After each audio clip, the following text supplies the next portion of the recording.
Mobile phones. We've all got them, and we spend hours on them. Every day, connecting to the internet, connecting to our friends at a touch of a button. Now, there's no doubt that they've changed things forever, but they've also opened up our lives to criminals. And because most people in the UK spend over 4 hours every day looking at their phones, there's really no escape. You have just transferred £20,000 to some complete strangers. I'm Alexis Conrad, and I've been reporting on scams for nearly 15 years. In this film, I'm going to show you how criminals targeting us through our mobile phones are contributing to a massive rise in fraud, costing us around £7 billion per year. So the total amount I sent was just over 8,100. I'll expose the scammers' dirty tricks. We're going to target DHL's website today. Okay, there's a big skull with a big red alert on there. I'm already starting to feel a bit uncomfortable. Teach you how to protect yourself. I logged into my Premium Blonde account and I literally felt sick. They cleared out my account. It was showing as 0. Meet the secret cyber army fighting to keep us safe. We're part of GCHQ, which is one of the UK's intelligence agencies. And if you've fallen victim to a scam, show you how to get your money back. The first port of call for a customer is to make a complaint direct to their bank.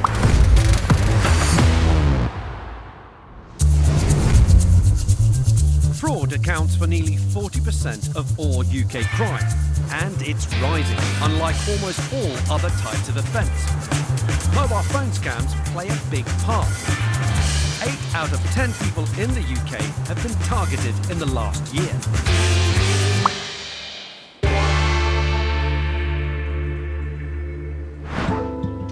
You might recognise our first scam, which happened to Erin Morris Large.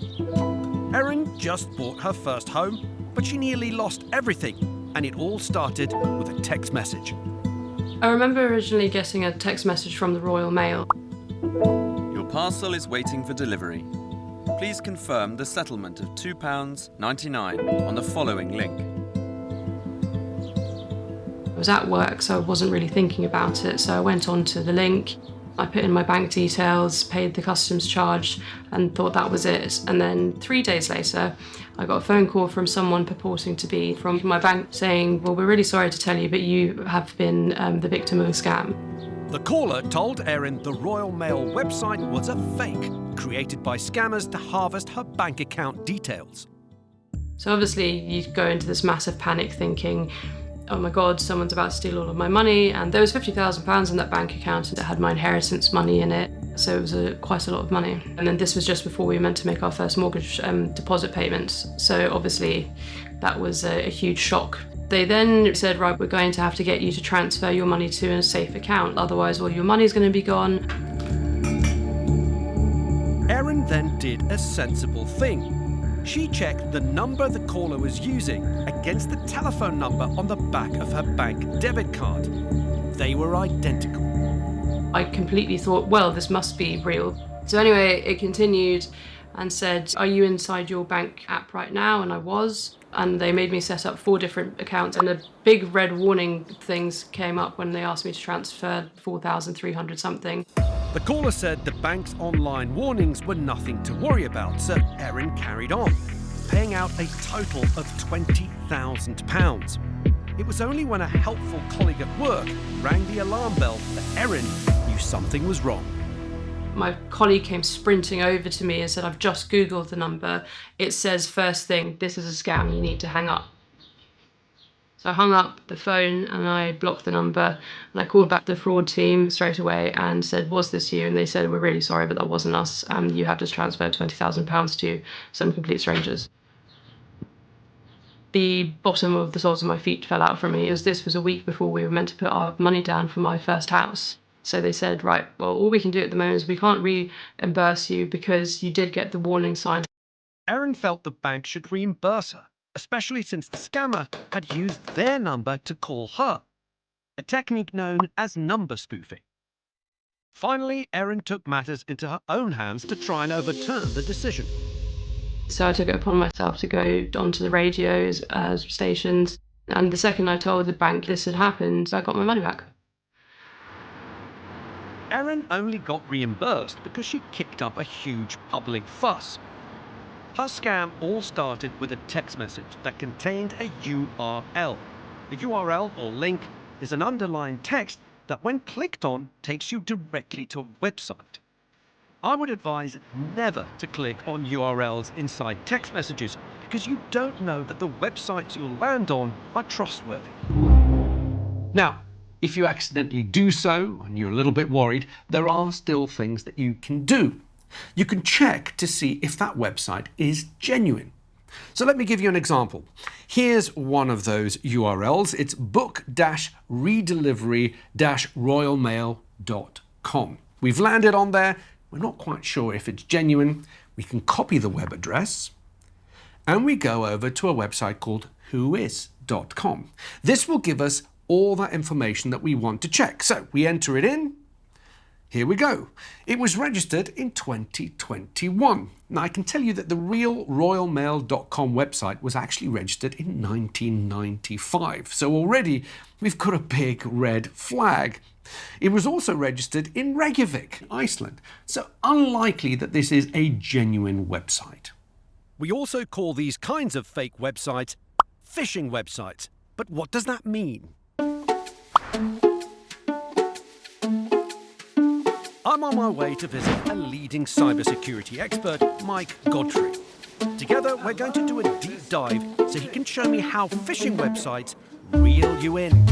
Okay, enough with the puns. Now, these websites have already been reported to the authorities, but they are still live.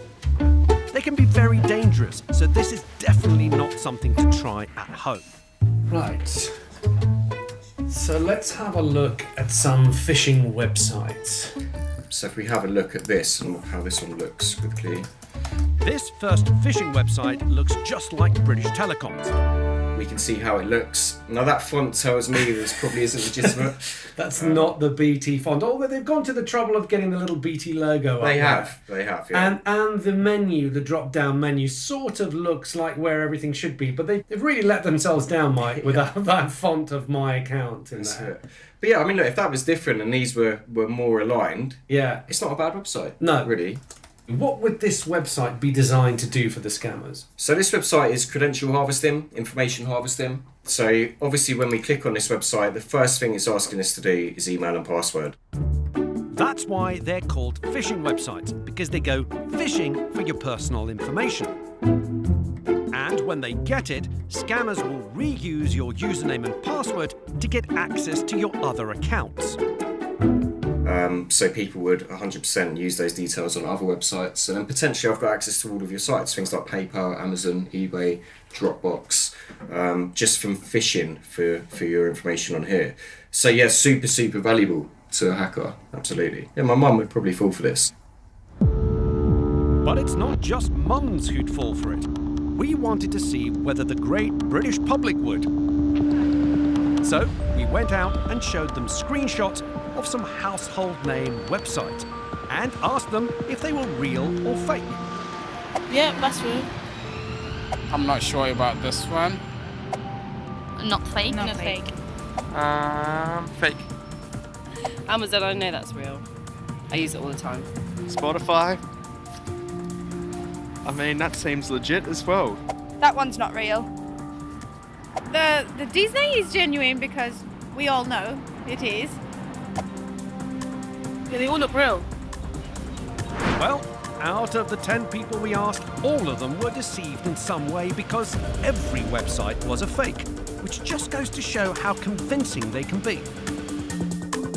Back with Mike, I wanted to find out how hard it is to make one of these phishing websites. Do you need to be a special web designer? Do you need how to code? How difficult are they to put together for scammers?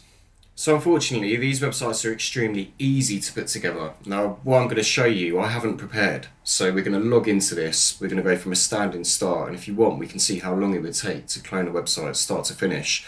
And obviously, most importantly, harvest your credentials. So hang on, we are not going to have to design a website from scratch. This tool is going to go onto the real website, copy it, yep, and give it to us. Okay, That sounds scary, but I'm up for that.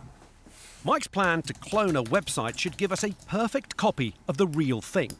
Right, so what website are we going to clone? Cool. So we're going to target DHL's website today. Not because of anything in particular, other than re-delivery or delivery scams are prevalent, and we're going to show you how we would get you to enter your details in that. And I think that within less than a minute, we could have a website cloned and up and running. That's a bold claim, Mike.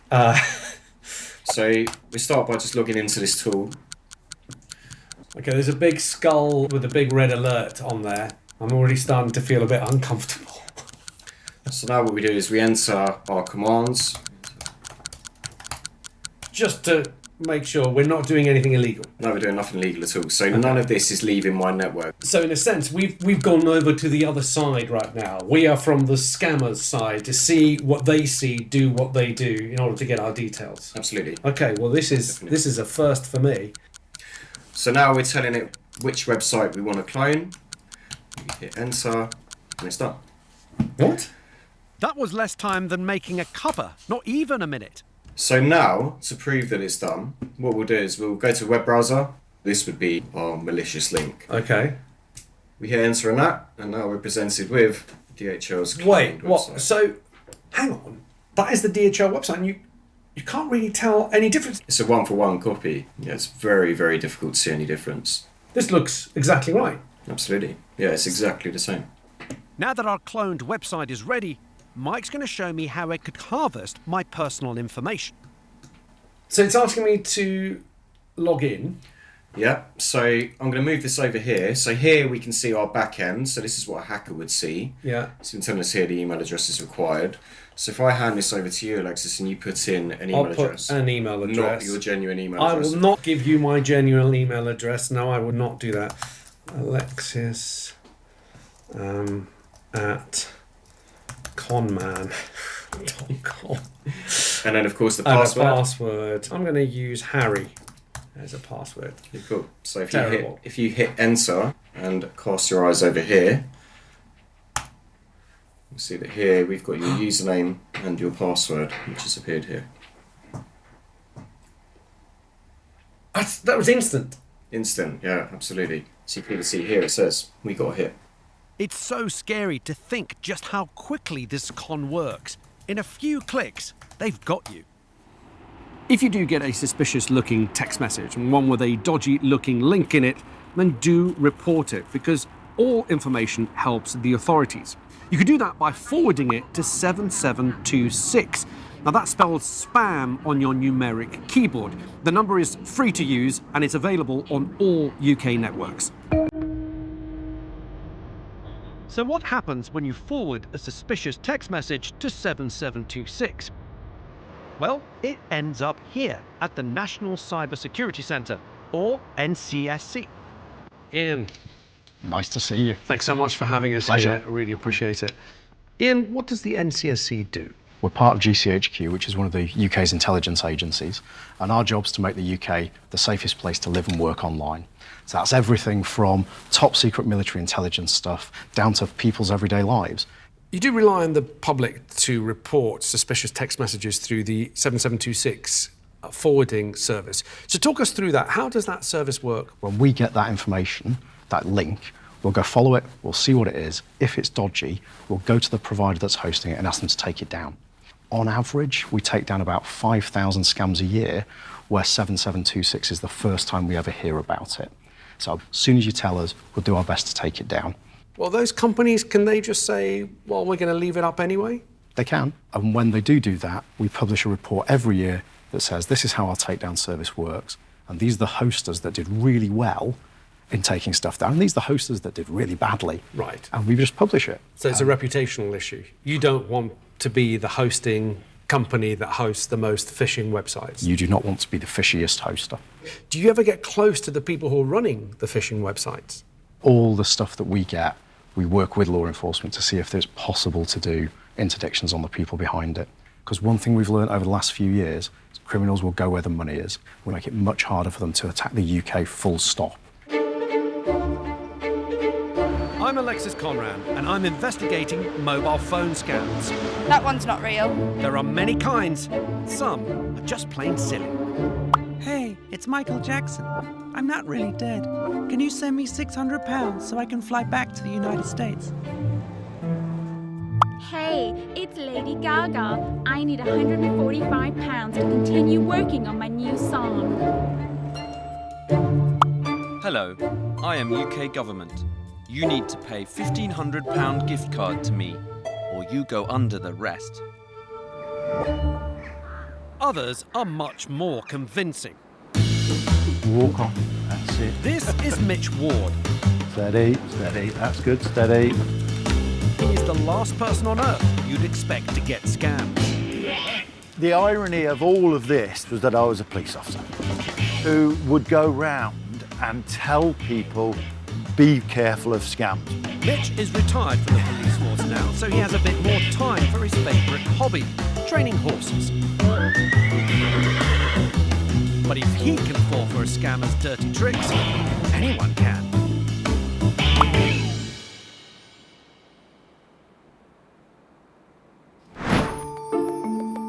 I was at work and I got a text through. The text started off, "Hi Dad, this is my new number. Can you please delete the other number and use this one?" And I thought nothing of it. It looked like it was from my son. My son is mid-20s.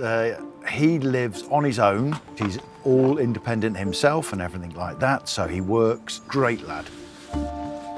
We do have regular contact, but again, in this modern world, we tend to do it over the phone or even texts and WhatsApp. I knew that he told me that he had been to a doctor's, but he didn't tell me what he went to a doctor's for. Half an hour later, there was another text that came through. Dad, I've lost my card. Can you pay for some medical treatment that I've had? He said, "Look, try and ring me, and I can talk to you about it." So I rang the number that was on the WhatsApp, tried to ring it, and it had some sort of feedback, some white noise that you get, and you couldn't hear anything. They then sent a text saying, "I'm having difficulties with my phone. I can't hear you. Can you hear me?" So at this stage, I'm thinking, yeah, I've just had this call. I couldn't hear him, he couldn't hear me, and that sort of thing. So we went on about some of the payments. So the total amount I sent was just over 8,100. I just thought, I'm helping my son out here and he can then just pay me back when he gets it. That's fine, that's not a problem. Mitch sent the money in 6 separate payments, but it was only when one of them was returned to him from a completely different account that he grew suspicious. I then called the bank and said, "Look, can you explain? Is there a problem?" The first reaction that they got once I'd told them that it was sent via WhatsApp was, "Oh yes, this is happening a lot and we know of this scam." The person on the other end of the text messages was a fraudster and had been impersonating Mitch's son all along, tricking him into sending the money. There never were any medical bills, and it all went to the scammer. Mitch's real son never even lost his phone. I was gutted with myself because I'd been conned, but also I really felt for my wife. To see her face was just really disappointing because I'd done it. It was me who'd done it. That was the problem, and that's the last thing I'd ever want to hurt her. That money was going towards our honeymoon. So we haven't been. So I'm working, obviously, even though I'd retired there, I am now working and I've got to make that money back up. So instead of relaxing and sort of taking it easy and being able to do what I'd like to do now, I'm going to work hard for it and I'll get that money back. Unfortunately for Mitch, his bank only gave him back half the money. And although they promised to send him a letter explaining their reasons why, Mitch says it never arrived. These kinds of scams are now very common. In the last 3 months of 2021, the number of reports quadrupled. get a text message and you think it might be an impersonation scam, like a Dear Dad scam, then stop and think, is this likely? Next, try and get hold of this person on the phone to speak to them directly. Maybe even use a different number that you know that they're on. Now, if you're getting replies saying, sorry, I can't speak on the phone, I can only communicate by text, then be very, very suspicious. Another thing you can do is dial 159 from your phone. This will give you the option to be put through to your own bank's fraud department. Tell them what happened, and they should be able to help. But what happens if it's too late and you've already sent money to a scammer? How do you get your money back? If you go onto your internet banking, and let's say I want to send money to Nick, our cameraman. Okay, so I'm going to put in his name, Nick, there, and I'm going to make up a account number. So let's go for this and a sort code. Okay, these are not his account number and sort code. And let's say I try and send some money, I get a warning saying that there is no match. So that's a big red flag if you're trying to send money to someone and you don't have a match of their name, account number, and sort code. Now, the only flaw with this scheme is that both banks need to be a part of it. The bank that's sending the money and the bank that's receiving the money. And scammers have wised up to this, and they're using banks that are not part of the confirmation of payee scheme. And what happens if you try and send money to them is that your bank will tell you, we cannot confirm the details of the person that you're trying to send money to. And that should be a big red flag to you, because you may be sending money to a scammer. But what about the criminals behind the scams? Who's going after them?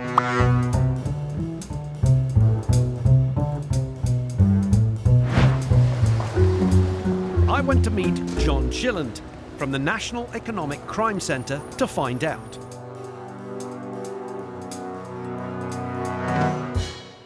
What is law enforcement doing to stop these SMS scam messages, to find these people, stop them, and bring them to justice?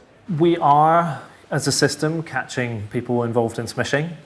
We've had a really good run of arrests, particularly by DCPCU recently. What's been really interesting in that is, with their most recent arrests, all of them were males in their young 20s. These are the scammers John is talking about.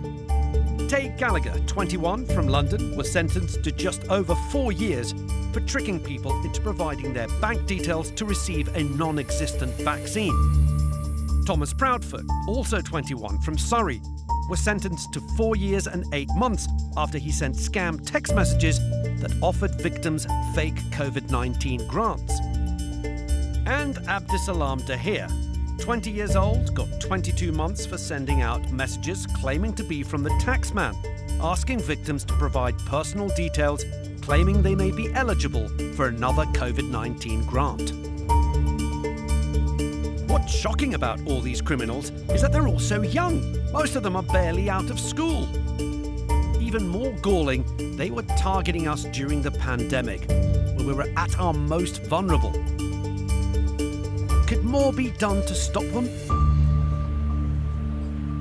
How effective have we been in stopping the criminals and catching the criminals and bringing them to justice? Not nearly effective enough. We really need the help of mobile operators to identify what they're seeing across their networks, which are things that we as law enforcement don't have visibility of.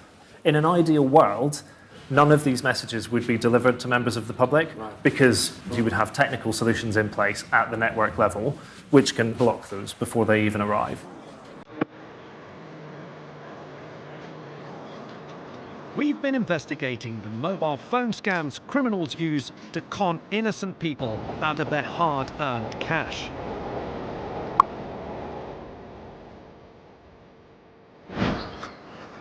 This is Glenn Oliver.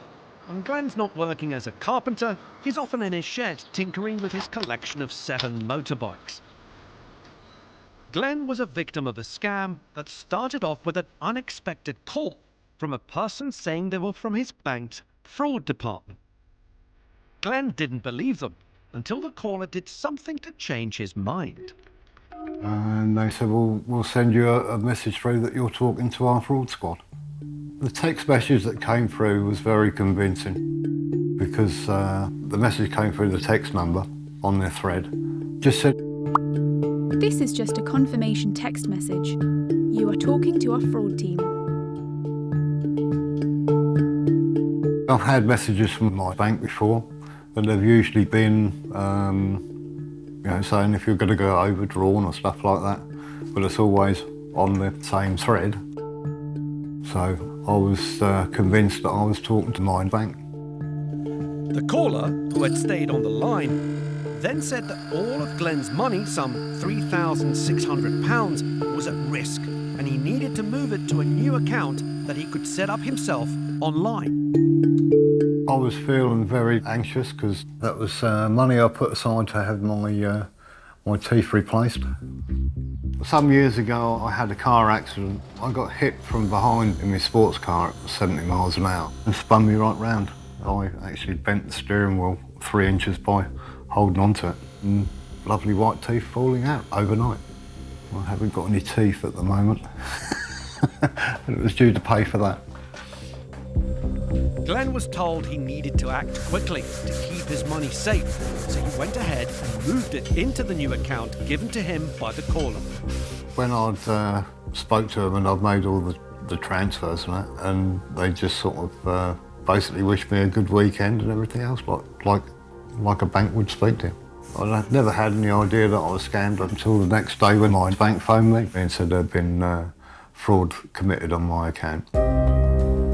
This time, it was the real bank calling, having noticed Glenn's suspicious transaction.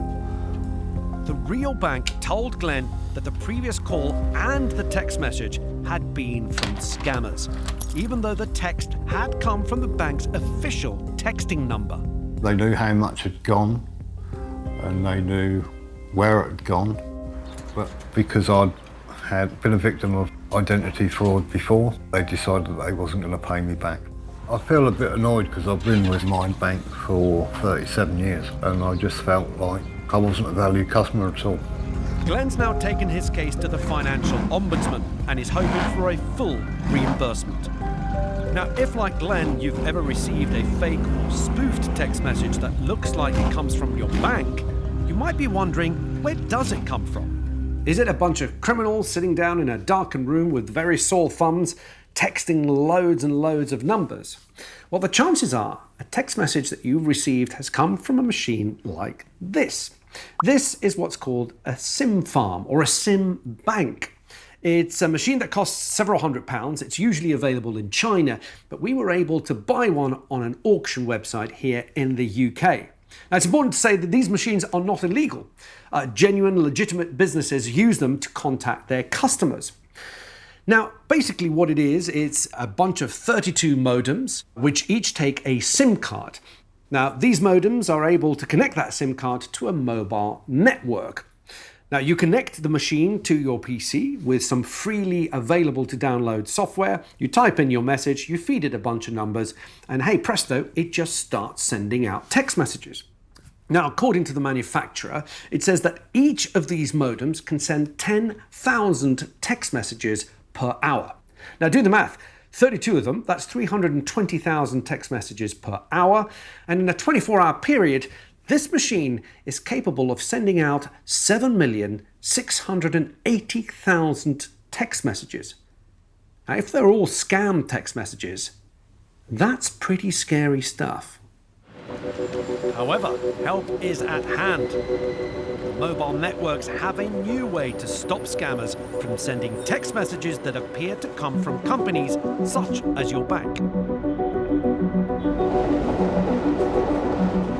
Daria Betty works for the Mobile Ecosystems Forum, a global trade body for the mobile communications industry. Now, the solutions that the Mobile Ecosystem Forum provides to the industry in UK and other countries is the SMS Sender ID Protection Registry. The Sender ID Protection Registry is actually a very simple idea. It's basically just a list of official numbers that companies or banks use for texting. This list is shared with the mobile networks, who can then block anyone who tries to imitate the official texting numbers. We have 34 companies that use the services. RBS, Santander, Nationwide, Barclays, HSBC. One famous bank, has reduced the overall loss to fraudsters, let's say, by 70%. Clearly, there are things that companies can do to protect their customers. And one of the leading campaigners urging businesses to do more is the consumer magazine Which. I've come to meet them to find out how their crusade is going. Adam, I know that Which have been looking at scam messages for a very long time, and you've come up with a guide, your SMS Best Practice Guide. Tell us a bit about that. Businesses have a huge responsibility in how they can responsibly use text messages. So we introduced a code which covers some really essential stuff, like actually, first and foremost, do you really need to send that text message in the first place? Is there a better channel, a better vehicle for delivering that message to your customer? And then the really important thing there is actually the information included in the text message as well. And things like phone numbers and links are two really big issues that our code does touch on and say actually businesses need to not include them as much as possible, because that's the scammer's sort of signature in a lot of these text scams, is they'll include a hyperlink to a dodgy website that will look to defraud you, or a phone number which doesn't go through to the business that you expect to speak to. Adam, how many businesses have signed up to your guide? We've got a couple of big banks in TSB and Barclays, and two big delivery firms as well, DPD and Hermes, and we've got the industry bodies around them as well, so the delivery companies industry body, the banking industry body, and Consumers International are behind it as well. What do you think needs to be done to get more companies to sign up to your SMS Best Practice Guide? More pressure. Ultimately, people are losing money here. They're losing their lifetime savings. They're losing their personal information. And clearly more could be done to take this seriously. I think that's the next step. I'm Alexis Conrad, and I've been looking into the scourge of mobile phone scams. Maybe you've seen this trick that reached Sharon Fowler from Buckinghamshire.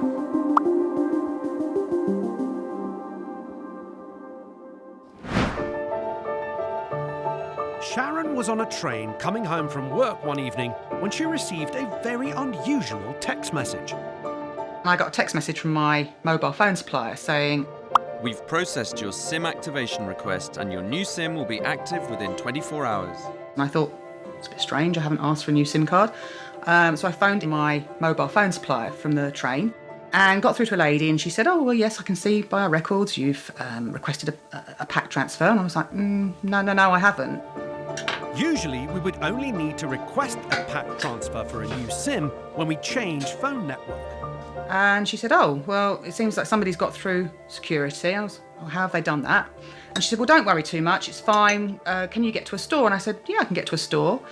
And she said, "All right, in the meantime, I'm going to put some extra security on your account." When Sharon got off the train, she went to her nearest phone provider shop. And unfortunately, because of the security measures that she put on, I couldn't then access my account. So they'd asked for some ID, so, and it was a utility bill, which I didn't have on me. So I said, "Look, okay." He said, "I'm really sorry, you're going to have to come back in the morning." So I went home, was feeling slightly uncomfortable about it, but he had assured me that it would be fine. They couldn't cancel it, but it would be all fine. So I went to bed, and something clearly was grating on my mind. I was awake really quite early, so I came downstairs, saw my phone had no SIM signal. It's a bit strange. Slightly freaking out by this point, still quite early. About 8:30, 9 o'clock or thereabouts, I've managed to get through to my mobile phone supplier. I'd checked all my bank accounts by this point and nothing had been taken, there'd been no transactions on anything.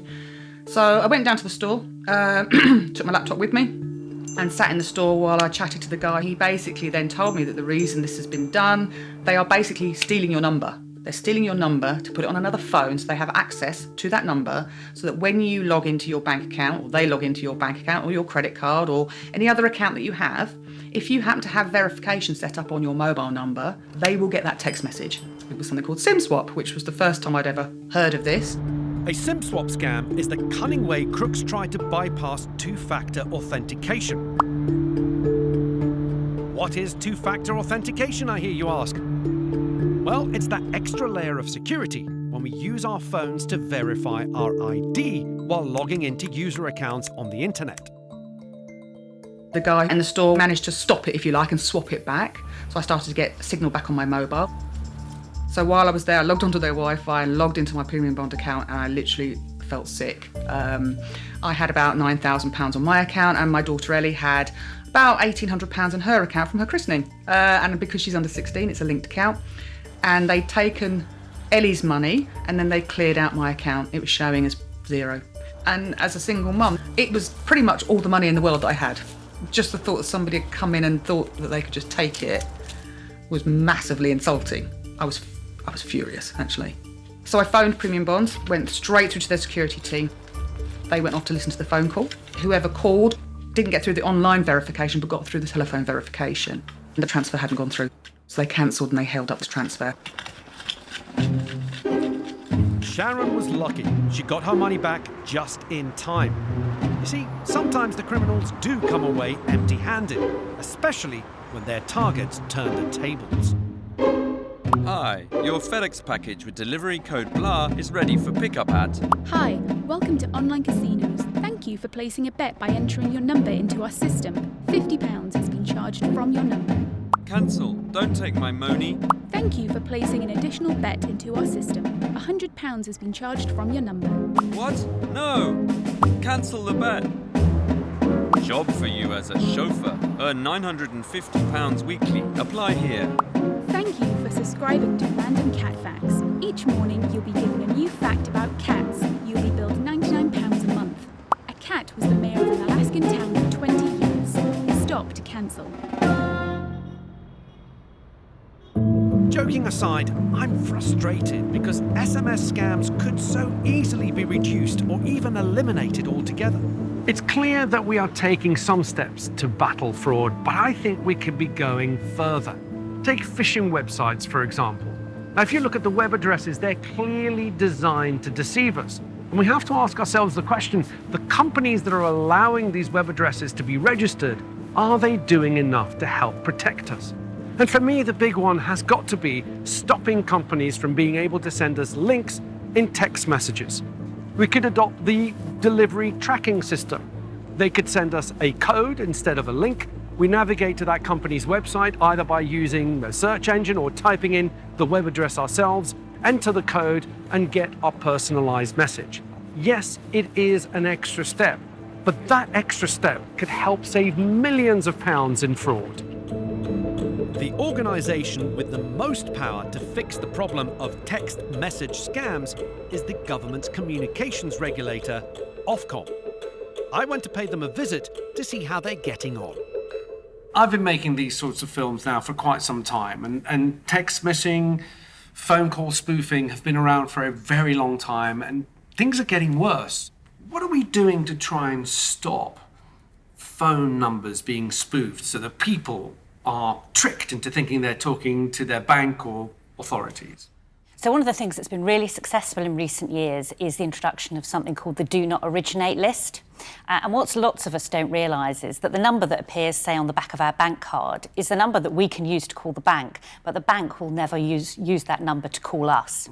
So by collecting a list, a registry of those numbers and sharing them with telephone companies can automatically block those numbers because they know they must be scams and they can just stop those getting through to customers. But there are other things that we can do, asking telephone companies to block other kinds of things that we know are very likely to be scam calls. So a good example of that is a call that the telephone company knows is originating from overseas, not from the UK, but which appears to have a UK number. Right. We find that those are increasingly now a really common source of scams, so that's the next thing that we're asking telephone companies to block. Do you have the same ability to stop text from being spoofed? What we're now seeing mobile companies introduce, which looks like it's having good results, is new SMS filtering models, or technology. And the way that works is quite similar to the sort of junk email that a lot of us will have. So effectively, it's using technology to scan the content of a text and identify certain phrases or words or patterns which mean it's more likely to be a scam text, and obviously then diverting that away from people's inboxes so they're less likely to see it. Let's now talk a little bit about the content of those text messages, because it's very often bad links or links that take you to phishing websites that are the real problem. So what about this? can we perhaps convince companies to stop putting links in text messages? Well, I think it certainly could tackle that kind of scam. I guess the challenge there is, we regulate the telephone companies, not all of the other companies in the UK that might send a text message. What has become clear is there's no silver bullet to this kind of fraud because there are simply too many ways for the criminals to get to us. We as consumers need to remember to always be vigilant and never give out our personal information. But there's more that we can be doing. We could be sharing information about scams, because the moment a scam becomes well-known and public, it becomes useless to the criminals. So next time you come across a scam, no matter how minor, share it, because by sharing it, you could be stopping it dead in its tracks.